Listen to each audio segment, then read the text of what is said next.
আমি এই হাদিসটির প্রেমে পড়ে গেছি। আপনি যখন নীরবে ঘরে বসে কান্না করেন, আল্লাহ তখন ফেরেশতাগণদের উদ্দেশ্য করে বলেন, কোন জিনিস আমার এই বান্দার চোখে পানি আনলো? ফেরেশতাগণ বলেন, আপনার বান্দা সুখে নেই, আপনার বান্দা অনেক দিন হাসেনি। এই বলে ফেরেশতাগণ কান্না করতে থাকেন এবং আল্লাহকে বলেন, হে আমার রব, আপনি জানেন আপনার এই বান্দার হৃদয়ে কি রয়েছে, অতএব আপনি তার জন্য সবকিছু সহজ করে দিন। আল্লাহ বলেন, আমার এই বান্দা এমন কিছু জীবন থেকে হারিয়ে ফেলেছে যা সে অধিক ভালোবেসেছিল।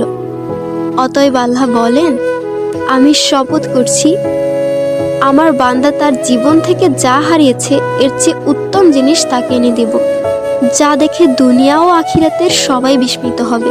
আলহামদুলিল্লাহ।